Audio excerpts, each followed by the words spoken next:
As the sun rises over the lands of Mali in Africa, in the middle of a desert wilderness, a wreckage is found. And it's not a wreckage of a car crash. It's the wreckage of Air Algerie Flight 5017. How did a routine flight from Burkina Faso to Algeria end up here like this? How did one instrument fool two experienced pilots? How did an event that has happened almost 3 times happen again? Join me as we go minute to minute to discover what truly happened to Air Algerie Flight 5017. My name is Jonathan and this is Minutes from Disaster.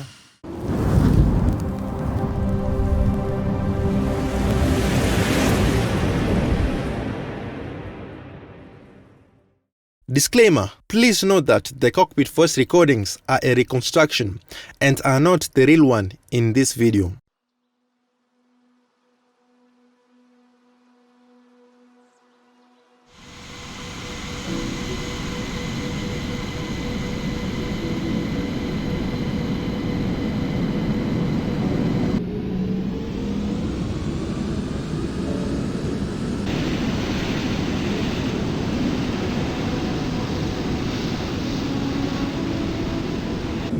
$80 knots.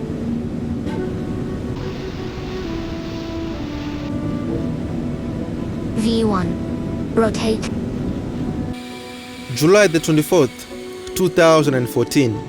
Air Algerie Flight 5017, operated by Swift Air for Air Algerie, takes off at Burkina Faso's Ouagadougou airport for its scheduled flight to Algeria at 1:15 local time in the morning. Positive rate. Gear up. Gear up. The plane operating this flight is a McDonnell Douglas MD-83 with a registration of Echo Charlie Lima Tango Victor. It is 18 years old. It's the long-range version of the McDonnell Douglas MD-80 series. On board the MD-83, there are 110 passengers and 6 crew members. That is some bad weather up front. Yeah, the left seems to be clear. In control of this plane is 47-year-old Captain Agustin Comeron Mogio. He has 12,988 flying hours, including 8,689 as a captain. 10,007 flying hours were on the MD-80 series. At his aide is 42-year-old co-pilot Isabelle Ghost Keimari. Cool name. She has 7,016 flying hours, including 6,180 flying hours as a co-pilot on the MD-80 series. Hey, before we continue, please don't forget to subscribe and at least one comment, just one, at least. Let's continue with the story. Request a deviation to the west. Ouagadougou Center Air Algerie 5017. Request deviation to the west due to weather.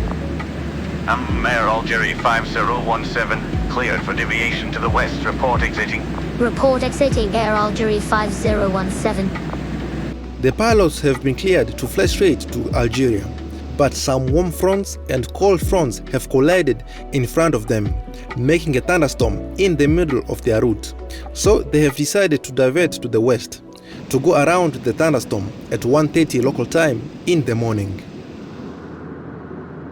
The climb is normal and nothing unusual happens, and so they arrive at their cruising altitude. Air Algerie 5017, contact Niamey Center, report deviation. Contact Niamey Center Air Algerie 5017 and report deviation. Good night. Niamey Center, hello, Air Algerie 5017 with you, flight level 310, deviating weather system to the west. Air Algerie 5017, copy. You are not on my radar. Contact me when you reach next waypoint. Report when we reach next waypoint, Air Algerie 5017. At 1:40 local time in the morning, they enter a cold cloud layer which has some level of turbulence and ice crystals. We've entered a system there. Yeah, but we are getting out of it. Should I put anti-ice? Do we have ice? Check the windshield. No, we don't have. All right, but just to be safe, put it on for now. All right. Ice is very dangerous for aircraft because it can disrupt the airflow over the wings and cause the plane to lose lift and fall out of the sky. That's why the captain opted to turn on the anti-air system. But then the captain starts to notice something. Why is the speed decreasing? That's a little bit strange. We have power, no ice, and under the limit. Couldn't ice be taking too much energy? Switch it off for a second. For some unknown reason, the plane has started to decelerate. It's getting pretty low. Put on the passenger signs. I don't like how this is going. Yes, Captain. Should we try calling dispatch? No, not yet. Captain, it's still going down. I know. The speed is now less than 210 knots, approaching its stall speed. A stall happens when a plane no longer has enough speed and lift over its wings to keep it flying.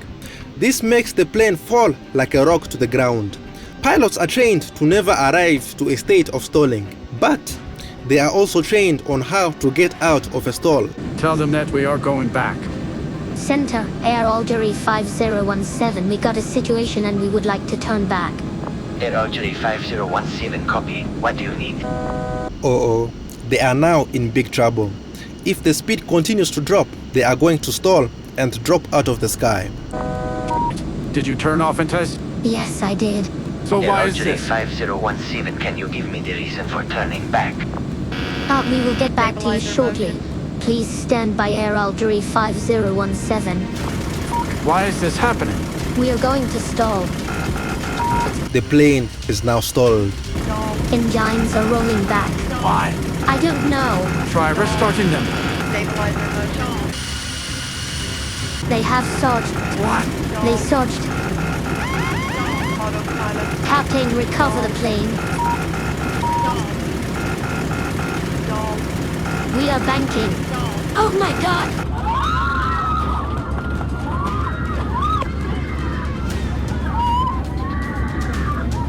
Hold with me. No. Recover!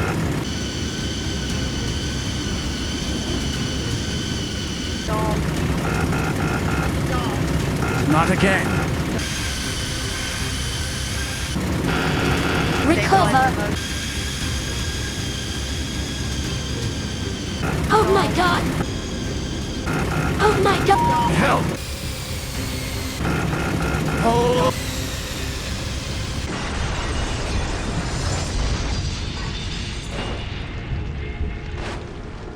At 1:47 local time in the morning, Air Algerie Flight 5017 impacts the ground, killing all the 116 people on board somewhere in the desert wilderness. For 2 hours and 50 minutes, the air traffic controllers try to contact the plane, but with no contact. They finally pull the emergency button at 4:38 local time in the morning. After 13 hours and 45 minutes of searching, at 18:23 local time in Mali in the evening, the crash site is finally found in Mali's desert wilderness. At 22:00 local time at night, responders are on the crash site, taking this first photo of the crash site. The next day, everything became clear. The crash was horrific. A beautiful $1 million jet had been reduced to pieces, covering a 300-meter wide area with pieces of the plane all over the place. Not a single body was ever recognized. After a while, one question was asked: why and how did this happen? Let's investigate. In spite of the state of the wreckage, the two black boxes were found: the flight data recorder and the cockpit voice recorder. The flight data recorder records the flight parameters of the aircraft, and the cockpit voice recorder records the conversations of the pilots in the cockpit. Unfortunately, the cockpit voice recorder was badly damaged to provide any data, so only the flight data recorder was functional. Looking at the information from the flight data recorder, we noticed that the speed started decreasing until it reached stall levels. Then the plane stalled and never recovered. But why? Were the engines providing enough power? Only one way to find out: by clicking the like and subscribe button. Excuse me. As I was saying, were the engines providing enough power? To find out, we need to check the flight data recorder's engine parameters. As we look through the parameters, one parameter stands out, and that is the EPR parameter. EPR, or engine pressure ratio, is an instrument that measures the amount of thrust being produced by a jet engine. It is not installed on all engines, but it was on the engines on the MD-83 that crashed. This instrument allows the pilots to use the maximum thrust they can achieve without going over the engine's limitation, meaning without overheating them. The flight data recorder showed that there was a problem with the instrument. As the plane leveled off at 31,000 feet, uneven readings were shown from both engines, which was very abnormal. To know why, let us look closely at the EPR instrument. The EPR instrument on the MD-83 works thanks to two pressure sensors, one at the front of the engine and one at the back of the engine. These sensors need to be clear at all times. If not, then they will indicate abnormally high EPR readings, which will indicate that the engines are being used over their limits when they are actually under the limit. When the pilot or the auto throttle sees that the EPR is over the limit, he or it will bring the power back to try and make the EPR be under the limit. And the consequence of this is that you will not have the necessary power to keep a constant speed, which will result in deceleration, meaning the speed will start dropping. Is this what truly happened to Air Algerie Flight 5017, where the pressure sensors blocked and not cleared? To find out, we need to analyze all the other engine parameters and see if we can have the same EPR readings as the one in the flight data recorder. After analyzing, we found two very different readings. The fake readings were between 1.8 to 2.0 pressure, which is almost close to full power. But the true reading was 1.6, which is close to idle power. It seems that the two pressure sensors on both engines were truly blocked. But how? From takeoff until cruise, they were still working perfectly. The only thing that was different was that after the plane had deviated from the thunderstorm, the plane entered an area that had some levels of ice crystals. It's possible that the ice crystals got into the sensors and blocked them. But this is preventable thanks to a system of hot air called airfoil. It blows hot air from the engines around the sensors, melting any ice that might be present. It is activated by the crew in the cockpit with a button on the overhead panel. So, did the crew activate the system? No, they did not. It seems that the crew forgot about it completely. Still, even if the EPR instrument was faulty and not giving correct power readings, the pilots would clearly see that the engines are not giving enough power with reference to the other engine instruments, and will just need to switch off the auto throttle and increase power to maintain speed and wait until the EPR sensors become unblocked. So, is that what they did? Nope. They watched as the plane gradually decelerated with the throttle levers close to the idle position. Now the question is, why did the pilots do that? I don't know, maybe you can tell me. Please write your answer in the comment section. As the speed continued to drop and reached 203 knots, which was very close to stall speed. From here, the auto throttle disconnected and gave control to the pilots. A low speed warning was activated, warning the crew that they are about to stall. Until now, the autopilot was still activated. The flight data recorder indicated that seconds later, the stick shaker activated. When the stick shaker activates, the yoke starts to shake. It is used as a last warning to the crew, telling them that they are close to stalling their plane. But unfortunately, seconds later, the plane stalls. Considering the altitude the plane was at, which was 31,000 feet, it was easy to get out of a stall and recover. So how does a pilot get out of a stall? The pilot simply needs to disconnect the autopilot, push the yoke forward, and put full power. Simple. But this is not what the flight data recorder showed us. It seems that after the stall warning was activated and the plane started to fall to the ground, the autopilot remained on and the pilots took no action. But after a few seconds, that's when the autopilot disconnected, and what the pilots did was shocking. The plane was in a high nose up position, but instead of pushing the control forward, the pilots pulled on the control backwards, which aggravated the situation, making the stall unrecoverable. They continued to pull on the control all the way until impact. Why would two highly trained and experienced pilots do what they did? Looking at their training records, everything was spot on. No abnormality was found. But it was later known that the crew never got any training on how to fly the plane with blocked EPR sensors. It seems that this crash was a result of pilot error. The most shocking thing about this flight was that the flight that the crew took was not what they filed. They were supposed to fly to the east, which was clear of all dangerous weather. But when they were given the option to fly directly, they automatically opted for it, not knowing that it will bring them to their deaths. Unfortunately, this is not the first time that a crash of this nature has happened. West Caribbean Airways Flight 708 crashed due to similar errors. If you want me to make this one as well, write in the comment section. The final report of this crash recommended more training on EPR gauges and more training on high altitude stall recovery for pilots who fly the MD-80 series. Now, with this information, let us go minute to minute, bringing all that we have learned together as we look at the chains of events. At 1:15 local time, 32 minutes from disaster, Air Algerie Flight 5017 takes off at Burkina Faso's Ouagadougou airport for its scheduled flight to Algeria.